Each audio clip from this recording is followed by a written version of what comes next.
Normalement, on s'est arrêté dans cette diapo, ankylostomiase, prophylaxie. Bon, pour ce qui est de corriger ce qui est en noir, en blanc, donc c'est vite, ok? Alors, pour la prophylaxie, l'ankylostomiase est une maladie à déclaration obligatoire, d'accord? Donc il faut la déclarer.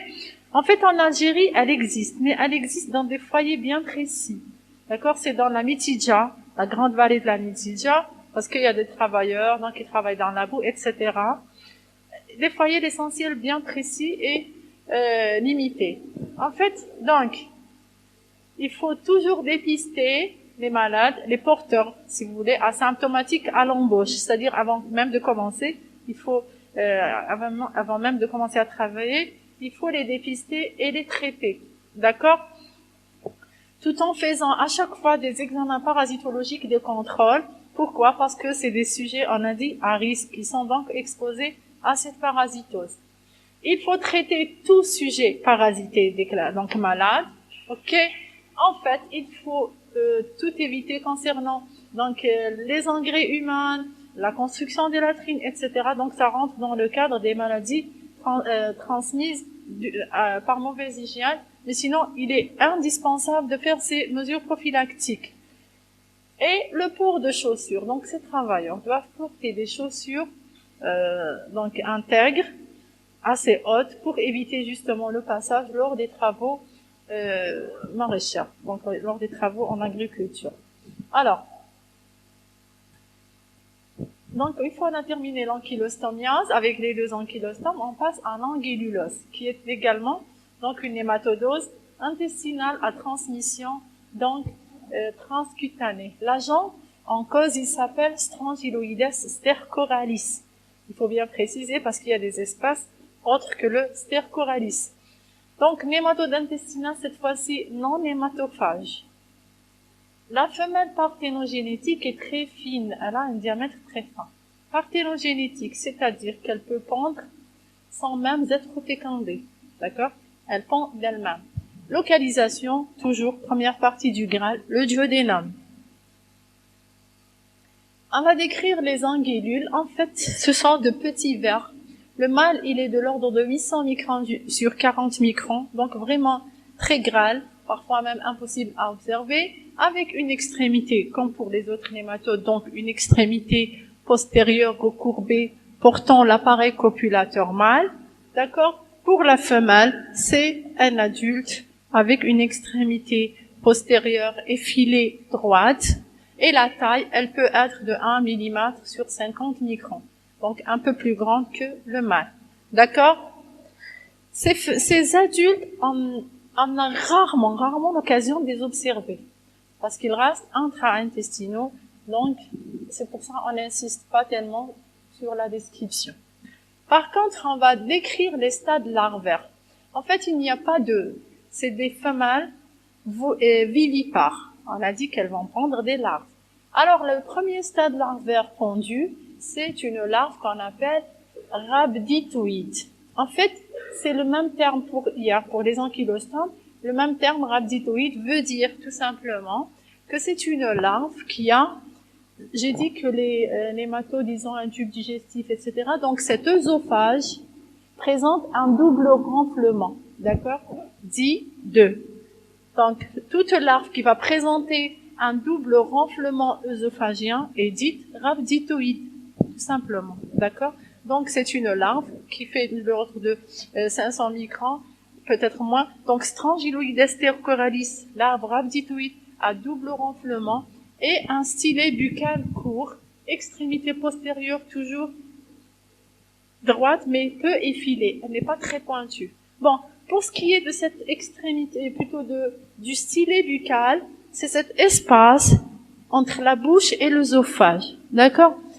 Ce stylet, il est important. Pourquoi? Pour différencier justement les larves rhabditoïdes d'ankylostomes de ceux des anguillules. À la fin du cours, on aura un tableau comparatif entre ces deux larves. D'accord? Donc, c'est une larve, rappelez-vous, qu'elle a un double renflement œsophagien. La larve strongyloïde, c'est également donc une forme larvaire libre. Elle présente un seul renflement œsophagien. Donc malheureusement, elle est enroulée, mais on aura des diapos pour voir le renflement qui est un seul renflement. D'accord? Maintenant, pour le cycle évolutif. C'est un cycle assez complexe. D'accord? On a différentes voies, différentes possibilités. Bon, le passage, on a dit, c'est un passage, une pénétration transcutanée, toujours de larves qu'on appelle les larves strongyloïdes infestantes, cette fois-ci non enquistées. Il n'y a pas l'enquistement, il n'y a pas de gaine, ok? Les larves d'anguillules ne sont pas gainées, les larves strongyloïdes. Donc, il y a la migration viscérale, comme pour la dernière fois. Par la suite, on a des adultes femelles. Bon, on peut avoir des mâles femelles, mais ce qui nous intéresse, c'est la femelle parce qu'elle est suffisante pour pondre d'elle-même. Donc, femelle parthénogénétique dans la muqueuse duodénale. Elle va commencer à pondre quoi?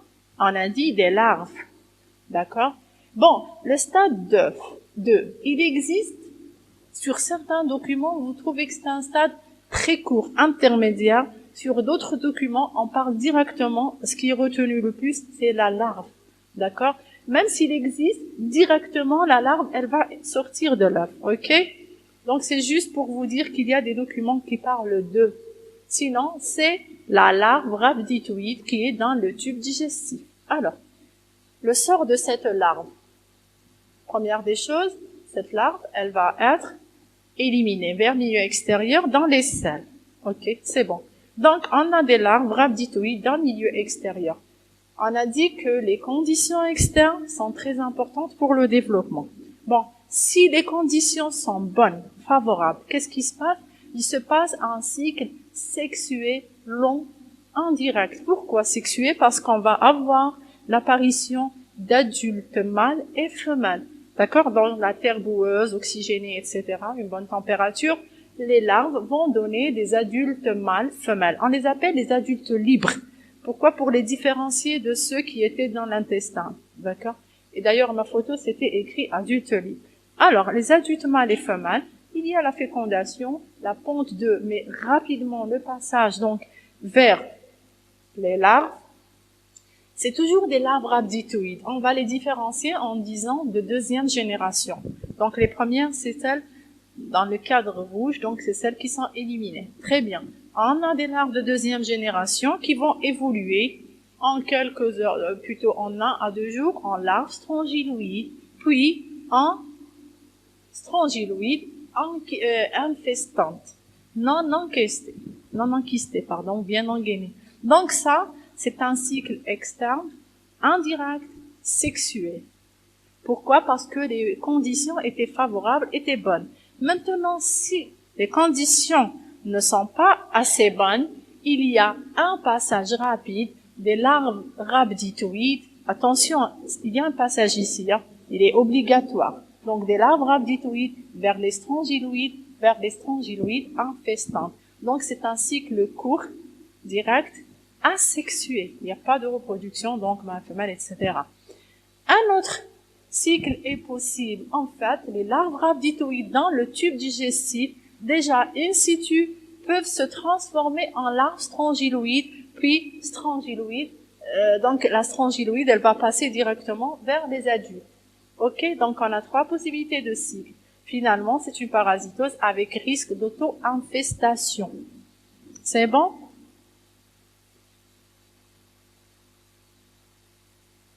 Cliniquement, on a 3 phases. Enfin, la phase d'invasion, c'est toujours la pénétration cutanée, etc. Donc, on recherche ce point d'entrée qui est souvent inaperçu, un prurigo, et qui est de durée, c'est-à-dire courte, limitée. D'accord? Par la suite, il y a la phase de migration. J'ai dit tout ce qui passe dans le sang vers le poumon, etc. Il va donner un tableau respiratoire qui ressemble en quelque sorte à des crises d'asthme, etc. Donc, c'est des crachats non hémoptoïques, c'est une dyspnée, une toux, etc. D'accord? À la phase d'état, c'est la phase digestive. D'accord? On a des signes digestifs, mais également des signes généraux et parfois des signes cutanés. Alors, les signes digestifs, c'est les douleurs abdominales. Les troubles du transit ici, ils sont caractéristiques. C'est une alternance diarrhée-constipation. Donc, le malade, il fait une diarrhée. Par la suite, une constipation, il revient à la diarrhée, etc. Donc c'est typique, il y a cette alternance. Les signes généraux, bon, fébricule, myalgie, courbature, céphalée, etc., c'est bon. Pour les signes cutanés, il y a, c'est vrai, l'urticaire généralisé, un prurit, un œdème, mais surtout ce qu'on appelle le syndrome de Larva curans. C'est quoi ce syndrome? Tout simplement, en sortant de la marge anale, les larves peuvent migrer sous-cute, en sous-cute, d'accord? Et elles délimitent ce qu'on appelle des formes de sillons. Vous voyez sous la peau la forme de sillons qui font donc une dizaine de centimètres et qui se déplacent rapidement. En fait, c'est la larve qui se déplace sous la peau. C'est ce qu'on appelle un larva curans. D'accord? Donc, et elle se déplace rapidement, donc plusieurs centimètres par heure, avant de disparaître spontanément. Donc, si vous avez votre malade, il faut essayer de rechercher cette notion de larva curans. Il va vous dire, c'est vrai, j'avais une éruption en forme de sillon qui est passée. Donc, ça se voit dans la région fessière, cuisse, etc., jusqu'au bas abdomen. Ok? On cherche, c'est-à-dire qu'il est systématique de rechercher ce larva curans. Ça nous aide énormément dans le diagnostic. D'accord? C'est quelque chose de pathognomonique, si vous voulez, associé à tout ce tableau clinique. Alors, finalement, le diagnostic biologique, il se fera à l'examen parasitologique des selles, comme pour la première fois. Cette fois-ci, on va céder ou être orienté par une hyperéosinophilie. Toujours la même, donc elle monte et elle descend, c'est ce qu'on appelle la courbe de Lavier. Il y a des douleurs épigastriques, parfois coliques, troubles du transit, on a dit alternance, et on va rechercher donc à notre examen parasitologique des selles les larves. On n'a pas à trouver les œufs. D'accord? Ce qu'on trouve, c'est les larves rhabditoïdes. Ok? Rhabditoïdes. Attention, ici, il est systématiquement indispensable de faire des techniques de concentration. D'accord? Parce que les larves, elles sont pas pondues en grand nombre. Il faut pas s'imaginer que votre champ microscopique va être bourré. En plus, répéter nos examens 3 fois, etc. En fait, il y a une technique, bon, les techniques habituelles, c'est le mélange et le MIF concentration, mais il y a une technique particulière pour les larves. On l'appelle d'ailleurs technique d'extraction larvaire. C'est la technique de Bayerman. Bayerman, alors c'est quoi? Vous avez un entonnoir. Un entonnoir. Vous placez de la gaze, puis vous prenez une parcelle de sel. De la sel. En bas, vous mettez de l'eau chaude, d'accord, de l'eau chaude, puis vous fermez votre dispositif. Donc, il y a l'eau chaude, la gaz et la sel dessus. Et vous laissez le bout de l'entonnoir, vous le placez dans un tube. Vous laissez votre dispositif une nuit, par exemple. Le lendemain, vous ouvrez, d'accord, vous dévissez. Alors, l'eau, elle va tomber dans le tube. Vous prenez ce tube. Déjà, au fort grossissement, vous pouvez voir les larves. Donc, on a extrait les larves comment? Par l'humidité et la chaleur, l'eau chaude, d'accord? Donc, les débris, il reste tout ce qui est sale, etc. Et les larves, elles retombent dans ce liquide. Donc, je fais un examen, flamme la main, je trouverai mes larves. Donc, c'est une technique de concentration. On a regroupé en quelque sorte les conditions favorables et on a extrait nos larves, d'accord? Les larves rhabditoïdes. Maintenant, j'ai des larves rhabditoïdes dans la selle et j'ai un sujet qui travaille dans la chifa. Là, en fait, l'ankylostome et l'anguillule ont presque les mêmes foyers. Alors, est-ce que c'est la larve de l'anguillule ou la larve de l'ankylostome? Là, je suis obligée, donc s'il y a des difficultés d'identification de ces formes larvaires, je vais faire la coproculture, j'ai décrit il y a, donc avec le charbon et le coton imbibe.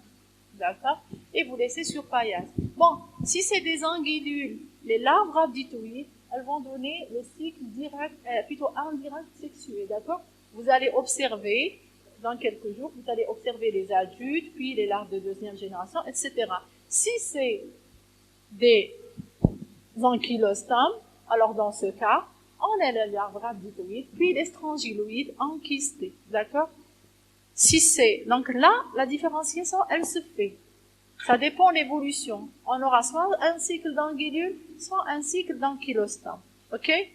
C'est très important de faire cette technique. si je suis dans une zone où coexistent les deux parasitoses, ankylostomiase et angululose. D'accord?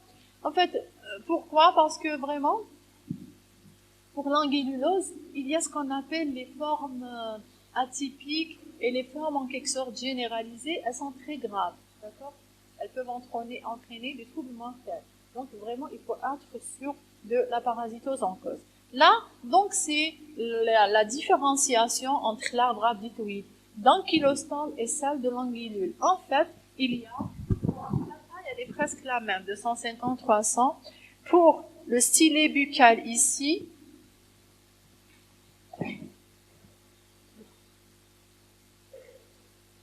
on parle d'un pharynx court et d'un pharynx long. D'accord? Stylet buccal, je peux remplacer et dire qu'il y a un pharynx court chez l'angulule, un pharynx long chez l'ankylostome. En plus, si j'ai les larves strongyloïdes, je vais encore mieux les différencier parce que celle de l'angulostome, elle est gainée, il y a la gaine externe, elle est enquistée, celle de l'angulule non gainée, donc différence très nette, très visible. Et puis par la suite, on a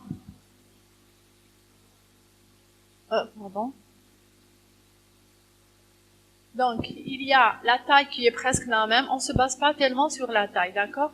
Les larves d'angulus sont très mobiles, elles sont très rapides sous microscope. Les autres, donc, sont moins rapides. Il y a surtout cette gaine et il y a l'extrémité ici. Regardez, l'extrémité de l'angulule, on dit qu'elle est bifide. Elle est en deux. Elle est divisée en deux. Elle est bifide. Ici, il n'y a pas cet aspect bifide. D'accord? Donc, il est important de reconnaître et de différencier les deux larves, soit strongyloïdes ou rhabditoïdes, des ankylostomes et des anguillules. Bon, pour le traitement, pour les ankylostomiases, il y a les anti-helminthiques, le mébendazole, le zinta, etc. Seulement, ici, on peut associer d'autres médicaments selon la symptomatologie. J'ai dit si elle est fruste, etc. D'accord? Une remarque, c'est que l'angululose, pour donner des formes justement graves, elle dépend du terrain sous-jacent. C'est surtout les corticothérapies de longue durée. Donc il y a une petite immunodépression, surtout observée lors des corticothérapies de longue durée. Donc le malade, il est très suspect de faire une angululose grave. D'accord?